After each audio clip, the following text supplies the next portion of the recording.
In a quiet little village, far from the big city, lived a man named Hari. Hari was a simple laborer. He had no big house, no car, no savings. But he had something more important: honesty and hard work. Every day, Hari woke up before sunrise. His old shirt was worn. His sandals were broken. But he picked up his tools and walked to the fields with a quiet smile. There he dug soil, filled large baskets, and loaded them onto his donkey. Then he walked many miles to sell the soil in nearby farms and gardens. It was a hard life. But Hari never complained. He believed in doing his job with care and patience. His donkey, Golu, was his only companion. Golu was small and old, but loyal. Hari often talked to him like a friend. One day, Golu, he said, patting the donkey, maybe luck will smile at us too. One afternoon, while digging near the river, Hari's shovel hit something hard. He stopped and bent down to look.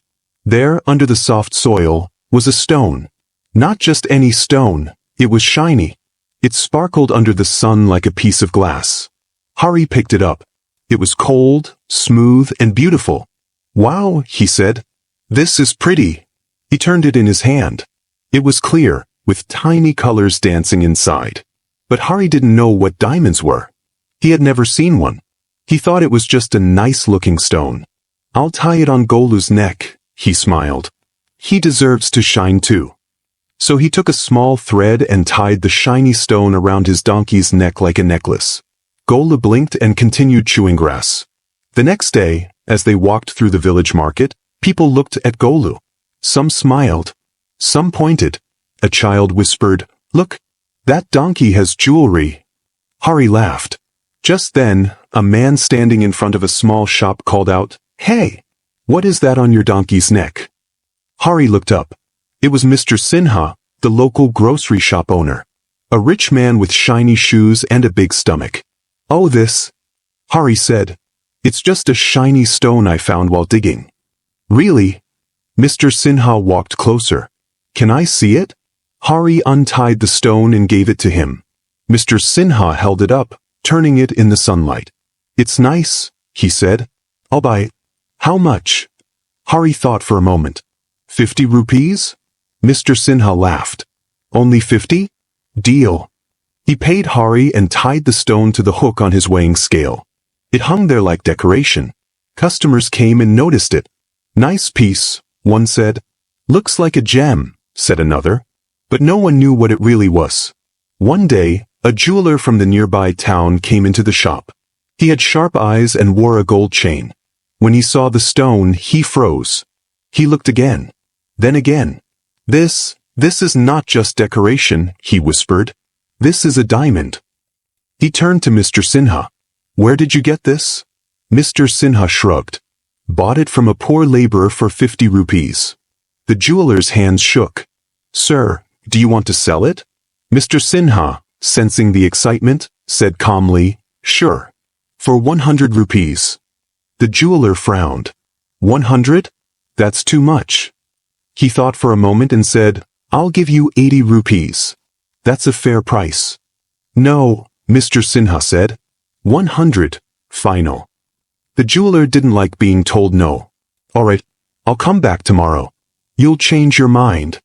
He turned and left. That evening, something strange happened. Another jeweler was passing through the village. His car broke down in front of Mr. Sinha's shop. He came in to ask for water and saw the stone on the scale. He walked straight to it, stared, and asked, "How much for this?" Mr. Sinha, remembering the morning offer, said, 100 rupees. Without a second thought, the jeweler took out his wallet. Done. Mr. Sinha was surprised, but he handed over the stone. The man took it carefully, wrapped it in cloth, and left. The next morning, the first jeweler returned. "I've changed my mind," he said. "Here's your 100 rupees. Mr. Sinha smiled. "Too late. It's gone." The jeweler's eyes widened. "What? You sold it?" "Yes." "Another man came last night. Paid 100. Took it." "You fool," the jeweler shouted. "That was not a shiny stone. That was a priceless diamond. You sold it for just 100 rupees. Mr. Sinha chuckled. "I didn't know it was a diamond," he said. But you did. And you argued over 20 rupees. You waited. You tried to be clever. And you lost. The jeweler stood silent. He had no reply. He turned and walked away, his heart full of regret. That evening, Hari returned to the market. He didn't know what had happened. He walked past Mr. Sinha's shop and waved. "Namaste, sir." Mr. Sinha looked at him for a moment and smiled. "Namaste, Hari," he replied. For a second, he thought about telling Hari the truth. That the stone he found was worth millions. That it changed hands in one night. That even smart men can make foolish choices. But he didn't. And Hari? He kept walking. With Golu. With his tools. With his smile. He was poor. But he had something many others didn't: peace of mind. Seedling moral of the story. This story teaches us 3 things. 1. Don't be stingy at the wrong time. Saving is good, but when the moment comes, don't miss out because you're scared to give a little more. 2. Never miss a good opportunity. Sometimes we wait too long, think too much, and lose the chance forever. 3. The right time is now. Don't wait for tomorrow. Don't delay what you can do today. Because opportunities don't wait. Have you ever missed a chance like the jeweler? What's one opportunity you wish you had taken? Backhand index pointing down, tell us in the comments. Thumbs up, like the video. Bell subscribe for more motivational stories. Outbox tray, share this story with someone who needs a little push today.